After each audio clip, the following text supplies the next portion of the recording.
Hello hi good morning. ഞാനിപ്പോൾ മുരുടേശ്വരം യാത്രയിലാണ്. ഇടയ്ക്ക് വരാറുണ്ടെങ്കിലും ഇവിടെ ഇടയ്ക്കൊരു ബ്രേക്ക് കൊടുക്കുന്നൊരു സ്പോട്ടുണ്ട്, ഒരു അടിപൊളി ബീച്ച്. ഒന്ന് കാണിച്ചു തരാം. കംപ്ലീറ്റ് കല്ല് പാകിയിട്ട് ഏകദേശം ബീച്ചിൻ്റെ ഒരു എന്താ പറയുക, ഒരു കാഭാഗം വരെ കല്ലൊക്കെ ഇട്ടിട്ട് ഇറക്കി വെച്ചിട്ടുണ്ട്. അതിൻ്റെ മുകളിൽ കൂടെയാണ് ഇപ്പോൾ പോകുന്നത്. കുറച്ച് റിസ്ക്കാണ്, പക്ഷേ എന്നാലും കുഴപ്പമില്ല. പീസില്ല, വലിയ കല്ലുകളാണ്. അപ്പോൾ അതുകൊണ്ട് നമുക്ക് നടക്കുന്നതുകൊണ്ട് വലിയ ബുദ്ധിമുട്ടൊന്നുമില്ല. മുരുടേശ്വരം പോകുമ്പോൾ എന്തായാലും ഈ ഒരു സ്പോട്ട് നിങ്ങളൊന്ന് നോക്കി വെച്ചോ. അടിപൊളി സ്ഥലമാണ്, നല്ല ഫോട്ടോസൊക്കെ എടുക്കാം. ഇവിടെ പിന്നെ പിള്ളേർ ടെൻ്റൊക്കെ അടിച്ച് നിൽക്കുന്നുണ്ട്, കണ്ടില്ലേ? ടെൻ്റൊക്കെ അടിച്ചിട്ട് ചെറിയ റൈഡേഴ്സൊക്കെ വന്ന് ചെറിയൊരു ഹോൾഡ് ചെയ്യുന്ന സ്ഥലം കൂടിയാണ്. അപ്പോൾ ഇതൊരു നല്ലൊരു അടിപൊളി സ്ഥലം കേട്ടോ. ഞാനത് മുരുടേശ്വരം വരുന്ന സമയങ്ങളെല്ലാം ഇവിടെ വരാറുണ്ട്.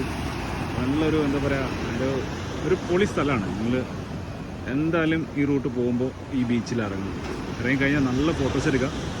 നല്ല അടിച്ചുപൊളി ഒരു വൈബും ഉണ്ട്. ഇടുക്കാച്ചി ബീച്ച്.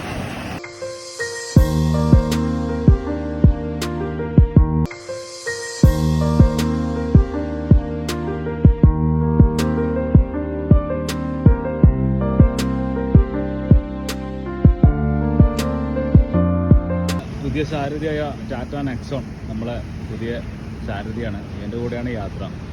കംഫർട്ടബിളാണ് യാത്ര എന്ന് പറഞ്ഞാൽ. എന്താ പറയുക, നമ്മൾ ലോങ് യാത്രയൊക്കെ ചെയ്യുമ്പം ഭയങ്കര എന്താ പറയുക, ജർക്കിങ്ങോ കാര്യങ്ങളോ ഒന്നും അറിയുന്നില്ല. ഞാൻ മുമ്പ് ഗ്രാൻഡായിട്ടാണ് യൂസ് ചെയ്തത്, പക്ഷേ ഇപ്പം നെക്സോണിലേക്ക് മാറിയതാണ്. തീർച്ചയായിട്ടും ഞാനിത് യൂസ് ചെയ്യുന്നുണ്ട്. പക്ഷേ ഇതൊക്കെ ഭയങ്കര കംഫർട്ടബിളാണ്. നല്ല എന്താ പറയുക, വെയിറ്റ് ഉള്ളതുകൊണ്ട് തന്നെ റോഡ് ക്ലിയറൻസ് ആണെങ്കിലും അതേപോലെ പെർഫോമൻസ് ആണെങ്കിലും അത്യാവശ്യം മൈലേജ് ആണെങ്കിലും എല്ലാം കൊണ്ടും ആള് പുലിയാണ്.